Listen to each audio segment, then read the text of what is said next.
I always believed that the most painful blows come not from fate, not from strangers, but from those you once called family. They know where it hurts the most. They know which buttons to press.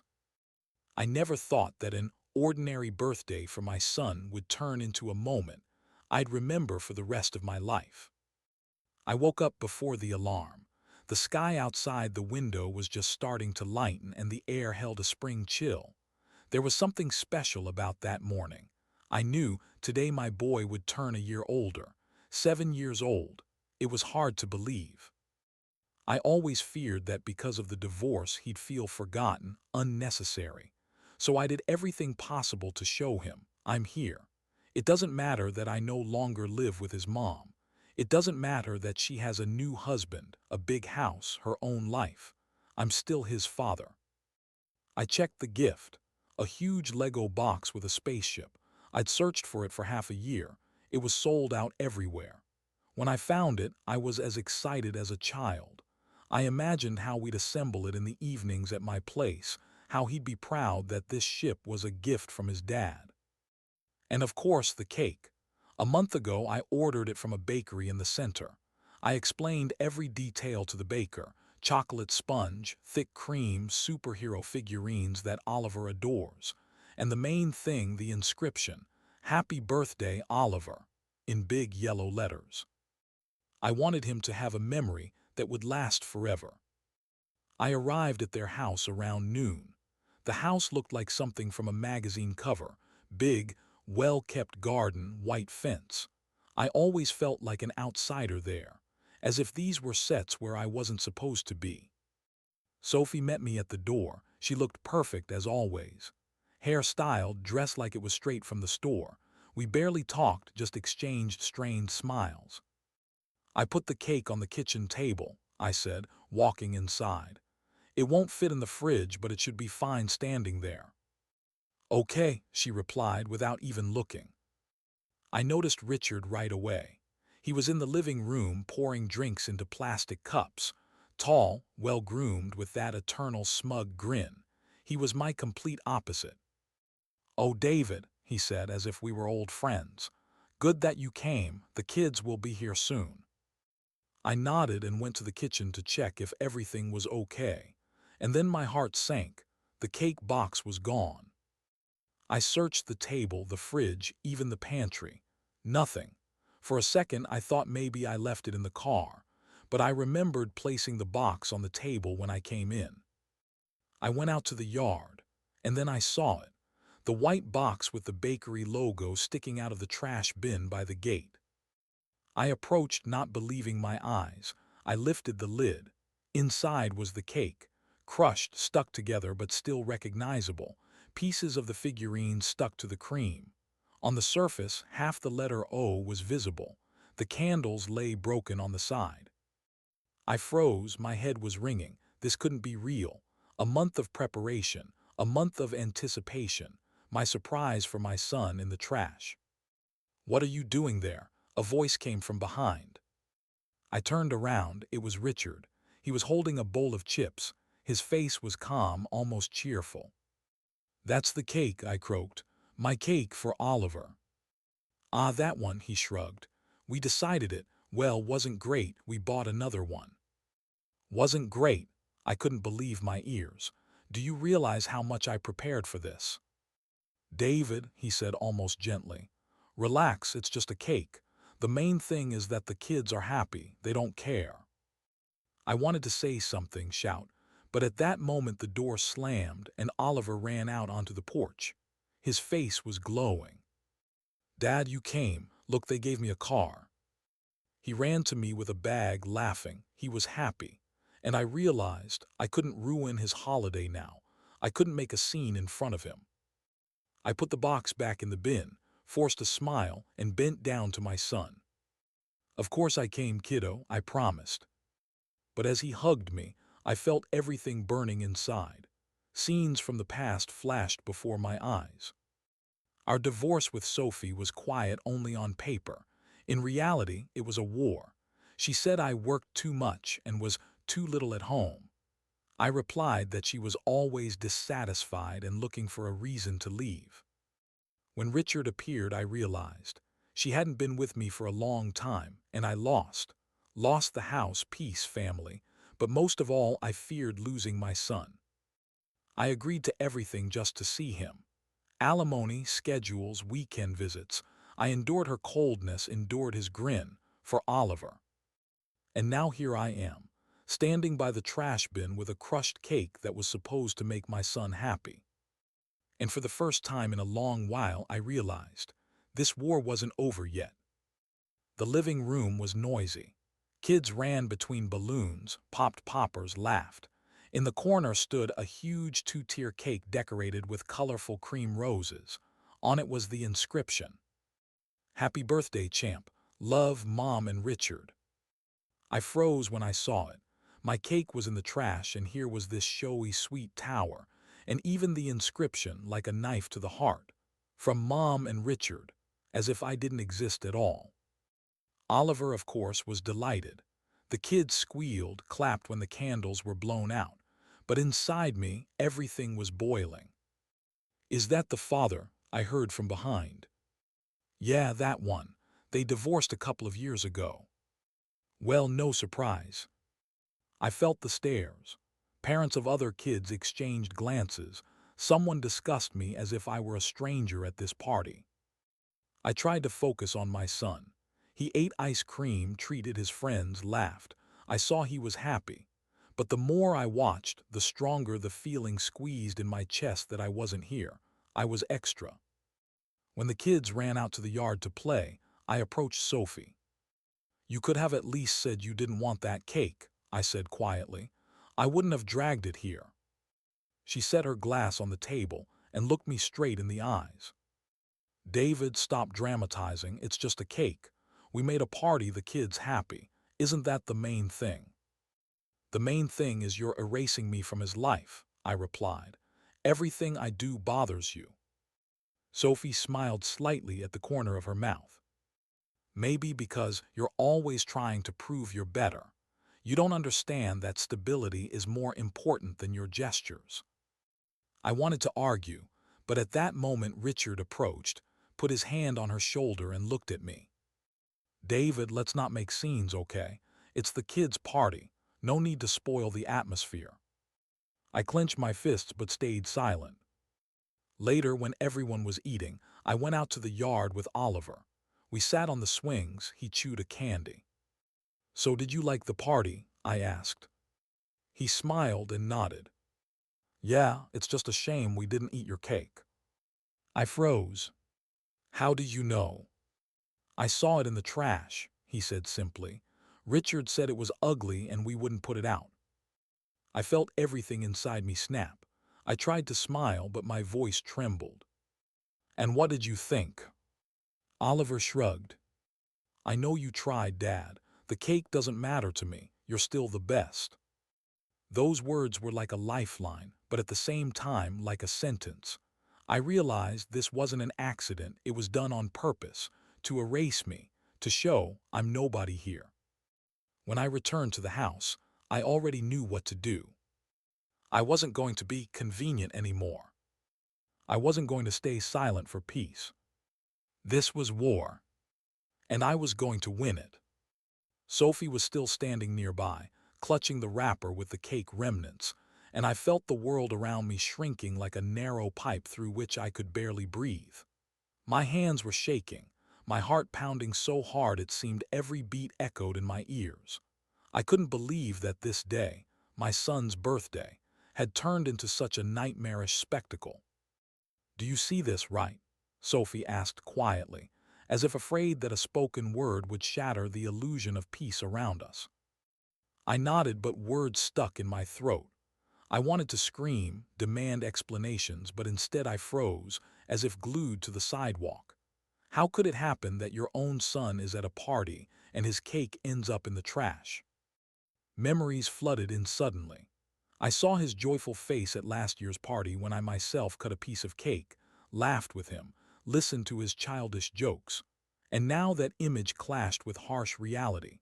A piece of chocolate cake, covered in dust and small scraps of garbage, lay before me like a symbol of how I'd lost control over his life. He said he wanted an honest birthday, Sophie muttered. I tried to explain to him that it was stupid, but he insisted. I struggled to sit on the bench next to the trash bin, feeling every passerby's glance like a slap to the face. This wasn't just an accident. The feeling of betrayal mixed with helplessness made the pain almost physical. I remembered how last week he drew me a card. "Dad, you're my hero." And now, looking at the cake remnants, I realized that to someone, I might be a complete stranger. Why is he like this? I finally asked, my voice trembling. Why did he reject me even on his birthday? Sophie looked at me with eyes full of regret. Kids sometimes do strange things when they feel tension. He doesn't understand that you were trying to be there. I wanted to believe it, but pain tore at my chest. I saw his friends laughing, having fun, waiters bringing beautiful cakes and drinks, and he, my son, chose the trash cake as if it was something important. Two feelings battled inside me, anger and despair, and I didn't know which was stronger.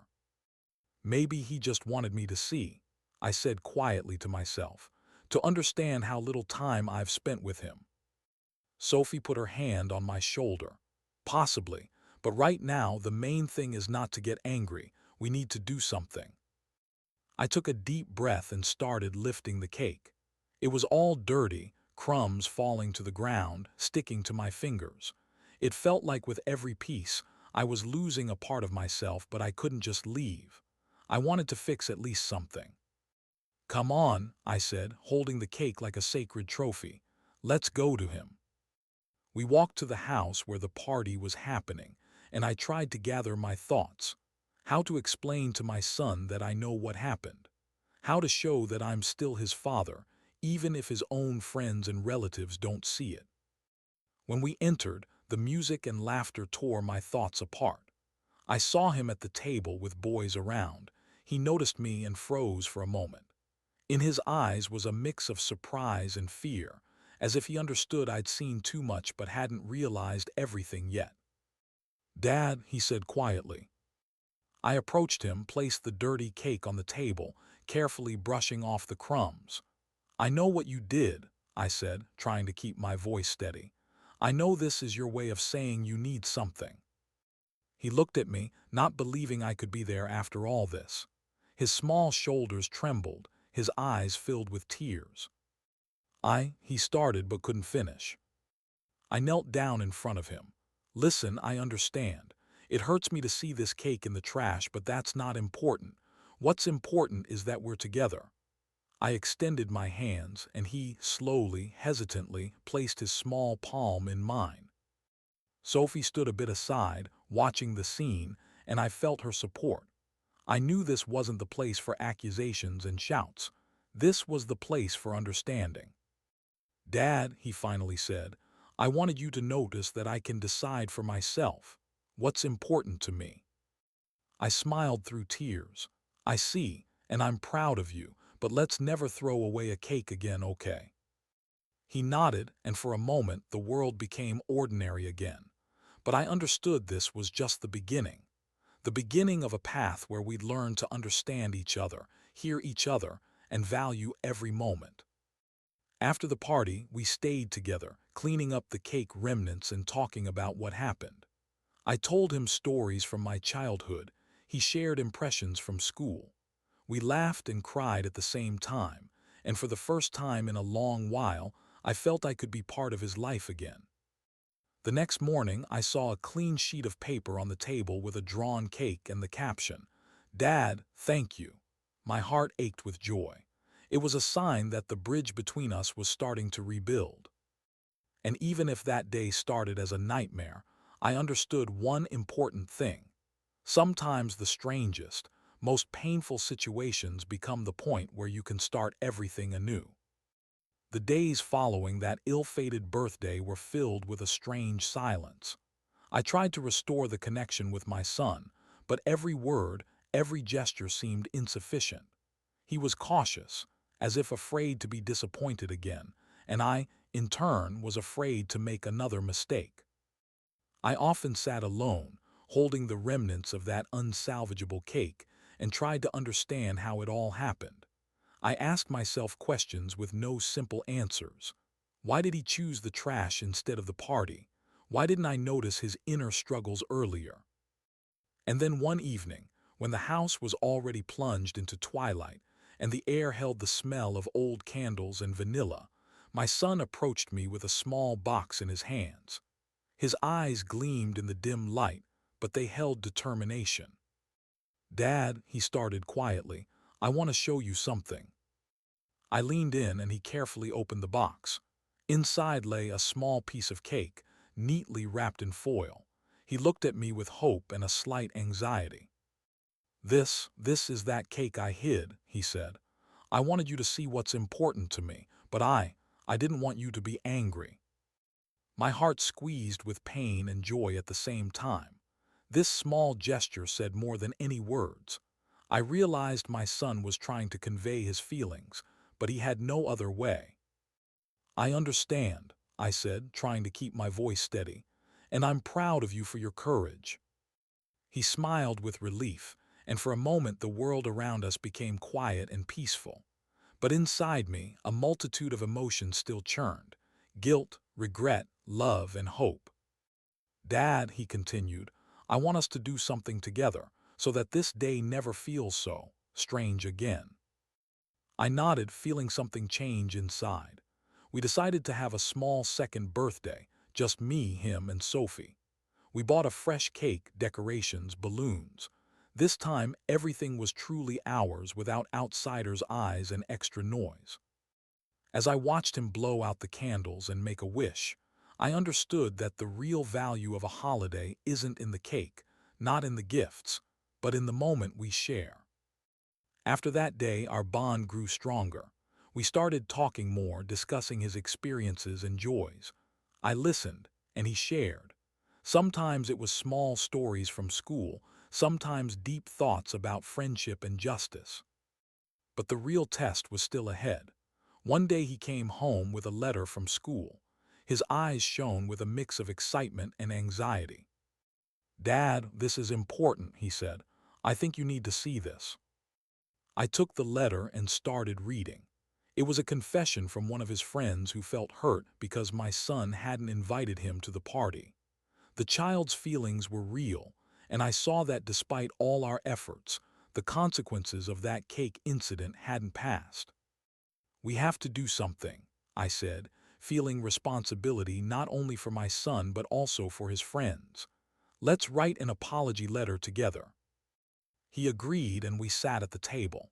Together we wrote, choosing every word, trying to express sincere feelings. It wasn't easy, but we managed. When the letter was ready, he proudly put it in an envelope. "Dad, thank you for being there," he said, hugging me. "I understand now that you always tried to be a good father." I hugged him tighter, "And I'm grateful you gave me a chance to fix my mistakes." That day became a new beginning for us. We understood that the most important things are honesty, openness, and willingness to listen to each other. We learned that even the most painful moments can be turned into lessons and opportunities to grow closer. Several weeks passed since that day, and every day we tried to pay attention to each other. Small joys, shared breakfasts, walks, evening stories, became the foundation of our new life. And one evening, as we sat together watching the sunset from the window, my son turned to me and said, "Dad, I realized that a real holiday is when we're together. Even if the cake is in the trash, I'm still happy you're here." I smiled, feeling my heart fill with warmth. "Me too, son, me too." At that moment, I understood. The most valuable thing we have isn't gifts or external holiday attributes, but our relationships, our feelings, and the ability to forgive and understand each other. We looked at the remaining piece of cake, and I suggested, "Want to eat it together right now?" He laughed, "Let's." And we laughed, ate the cake, talked, and felt that we had finally found what we'd lost: real understanding and closeness that would now accompany us every day. Several months passed after that second, real birthday. Life gradually returned to its usual routine, but every day reminded me that small events can have enormous significance. The moment with the cake became a symbol for us with my son, a symbol that true feelings are more important than external shine and social conventions. Sophie was still there, quietly supporting us and watching as we slowly but surely built a new reality. She often said, "See how much you can change just by being honest and attentive." And I understood that in those words lay a deep truth. Sometimes it seems we're losing moments, but each one leaves a trace that manifests later in the most unexpected ways. One evening, my son approached me with a letter he held with unusual seriousness. His eyes sparkled, but this time not from anxiety, but from excitement. "Dad, I got this today at school," he said, handing me the letter. I opened it and started reading. It was an invitation to a school event dedicated to friendship and mutual help. The letter said that students who showed initiative and kindness would be recognized. Among them was my son. "Dad, this is thanks to you," he whispered. "I understood how important it is to be honest and care for others." My heart squeezed with pride and joy. My eyes filled with tears, but they were tears of happiness. I realized that even the smallest gestures, words, hugs, attention, can change destinies. Sophie and I decided we'd definitely go to the event together. It was a chance to show our son that we value his efforts and support every step. At the school celebration, there was an atmosphere of joy and excitement. Kids laughed, exchanged stories, and teachers handed out small prizes and certificates. When it was my son's turn, I noticed he was slightly nervous. But when he went up on stage, his face lit up with confidence. He received a certificate for kindness and initiative. "This is your victory, son," I said after the ceremony, hugging him. "You made the world around you better just by showing care." He smiled and whispered, "Dad, I realized, happiness isn't in what's around us, but in what's inside us." Those words made me pause and think. We so often seek joy in the material, forgetting that true value is in people and relationships. The small cake in the trash became a symbol that sometimes we see only the external side of things, missing the essence. Several more weeks passed, and we decided to have a small family dinner to celebrate all our achievements, new lessons, new bonds, and new discoveries. On the table was a fresh cake, but this time it wasn't just dessert. It symbolized forgiveness, love, and attention to what's important.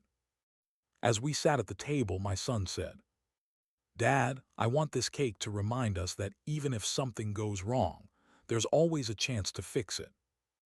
I nodded, feeling warmth spread through my body. "And I want us to always remember that," I said, "because it's these moments that make us stronger and closer to each other." We cut the cake together, laughed, recalled past funny and strange moments, and I understood that life is a chain of small miracles that form a huge picture of happiness. Sometimes you just need to stop, pay attention to the details, and be there for those you care about. The next day, my son came home from school full of stories about how he helped friends, supported classmates, and even organized a small party for those left without attention. I watched him and thought about how one small incident with the cake led to a chain of events that changed us all. "Dad," he said, approaching me, "thank you for being there. I realized that true strength is in love, forgiveness, and caring for others." I hugged him tightly and replied, "And I'm grateful to you for the lessons you've taught me. You've made me better." From that moment, our life became a new chapter. We understood the value of every instant, every smile, every word. And even if difficulties arose, we knew we could overcome them together because now we had not just a cake, but a strong, real bond between father and son. The story with the cake in the trash turned into a lesson for our whole family. We learned to notice small details, show care, and forgive mistakes, whether our own or others. We understood that every moment, no matter what, joyful or painful, leaves a trace that shapes the future. And although the cake was eaten, the lessons it taught remained forever. We learned to value each other, be sincere, and remember that small miracles happen every day if we're open to them and ready to see them in the most ordinary things. From that day on, we always tried to see value in simple things. A child's smile, a kind word, a shared moment. We understood that true miracles don't require grand celebrations. They happen in hearts and connections we build. And so, on one ordinary evening, as the sun dipped toward the horizon, I sat next to my son, watching him draw something on paper and thought, even if life throws strange challenges, be it a cake in the trash or unexpected difficulties, true value is always nearby. It's in love, attention, and the ability to be there for each other. I smiled. My son looked at me and said, "Dad, I think this was the best birthday of my life." And I understood that sometimes the biggest miracles are hidden in the smallest moments.